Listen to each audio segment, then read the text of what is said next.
como aprender a estudar. Então, muitas vezes a gente pensa que estudar é a mesma coisa que decorar. E decorar é a mesma coisa que estudar. Mas não é. Segundo a Gomide, a autora do livro Aprendendo a Estudar, eu vou deixar ele aqui no link da descrição, caso vocês queiram ler ele. Ele é muito interessante, recomendo não só para professores, mas também para qualquer pessoa que queira aprender a estudar. Esse vídeo vai ser basicamente um resumo do livro, tá certo? Bem resumido, mas a leitura dele ainda vale, porque é um livro baita bom, muito bom, muito bom. Então, a Gomide, ela é uma educadora, tá certo? E ela se apega muito à ideia que muitas vezes, para se estudar, você precisa pegar a ideia principal de um texto. Todo texto, tese, monografia, artigo, vai ter uma ideia principal. Sempre vai ter o começo, a ideia principal e a conclusão. Para Gomide, você deve pegar essa ideia principal e você vai começar a questionar essa ideia, fazer perguntas sobre a ideia. E depois você vai revisar e você vai transformar, se possível não, o ideal, né? É que você transforme esse novo conhecimento com a base de novas perguntas que você cria sobre ele. Como se você tivesse que pegar esse conhecimento e começar com o questionamento, com a revisão. Com a revisão que eu falo aqui propriamente dito é você reescrever e fazer a decoração, né? Como a gente conhece. E você dançar com as ideias secundárias que tem do texto. Basicamente, é assim que se estuda. Primeiro você pega uma ideia principal, depois você revisa essa ideia principal, você faz questionamentos e você analisa a ideia principal com as outras ideias secundárias da tese, da ideia. E aí você faz questionamentos e é como se você dançasse a ideia principal com as ideias secundárias. Você vai transformando e assim você chega a novas ideias. Dizendo assim parece muito fácil, mas até que é, tá certo? Então, segundo a autora, a escrita, ela é muito essencial. O resumo em si, ele é muito essencial. E eu digo, como uma pessoa que estuda ciências humanas, fichamento é basicamente uma das coisas principais que a gente faz numa faculdade de história, geografia, ciências humanas em geral. Porque a gente tem que apegar a ideia dos autores, questionar com outros autores e transformar em novos questionamentos. Isso é a construção do saber, tá? E então, para estudar, a gente precisa fazer resumo. E como a gente faz? A gente pega a ideia principal, faz um resumo com as suas palavras, tem que ser com as suas palavras, de forma mais resumida, objetiva e clara possível.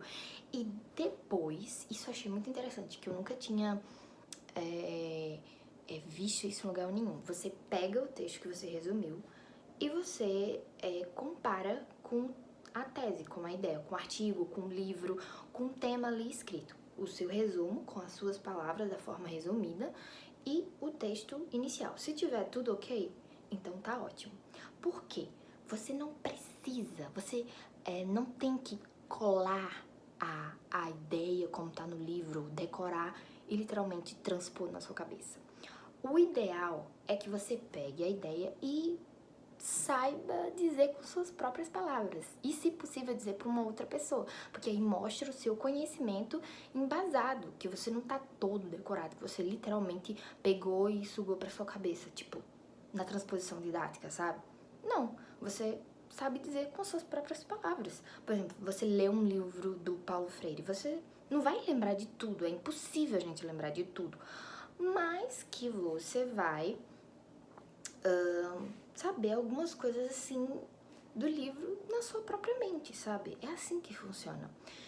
E eu sou uma pessoa bem manual. Algumas pessoas não são. E isso, inclusive, O meu professor, que inclusive é meu orientador da faculdade, ele fala muito pra gente ter, que é a gente fichar os textos, todos os textos possíveis. Ele gosta de fichar no computador. E eu acho um saco, eu sou uma pessoa manual.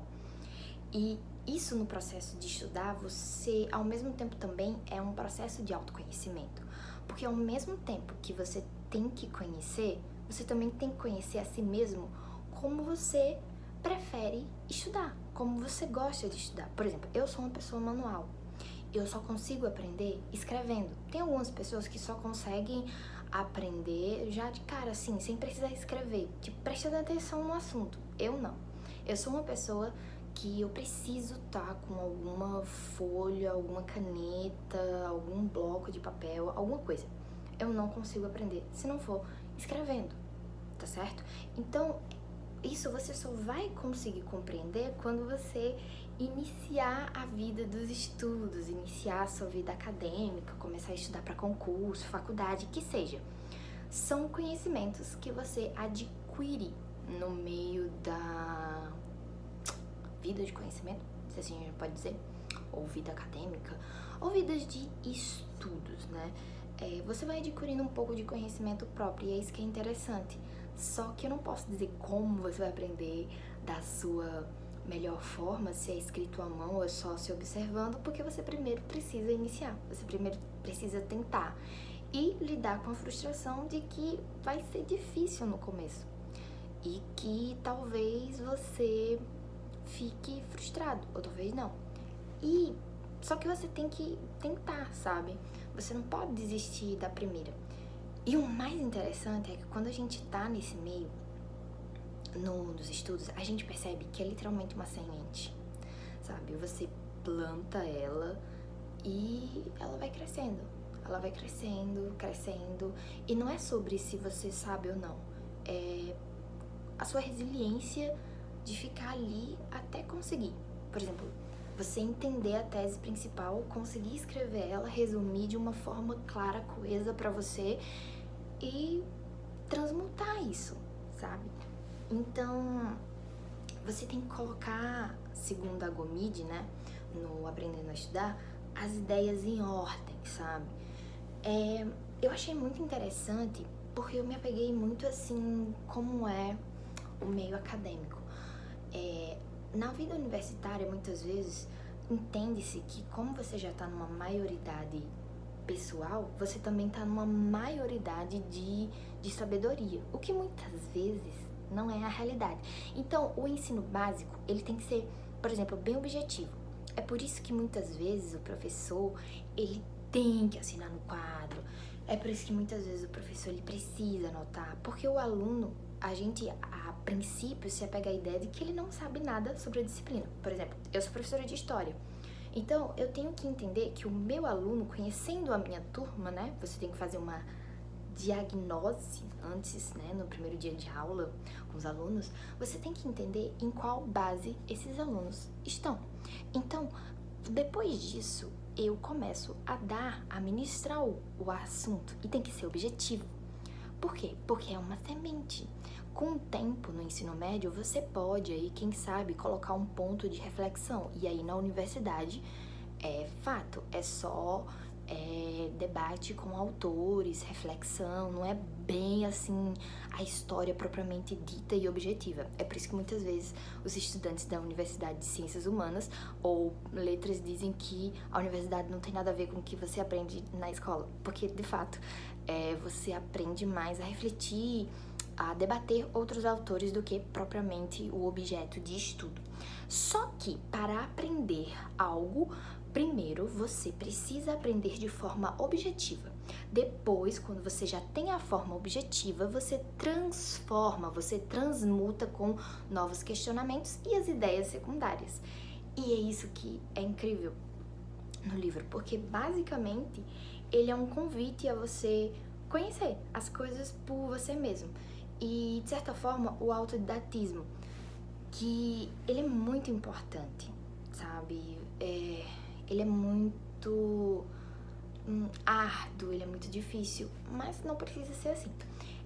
Aqui no link eu vou deixar caso vocês queiram entrar em contato comigo para o meu curso que eu ofereço, né, de aulas de reforço e também de história. Então, eu gostaria que vocês, se gostarem do vídeo, comentem, deixem um like e leiam o livro da Gomide. Um beijo e até a próxima!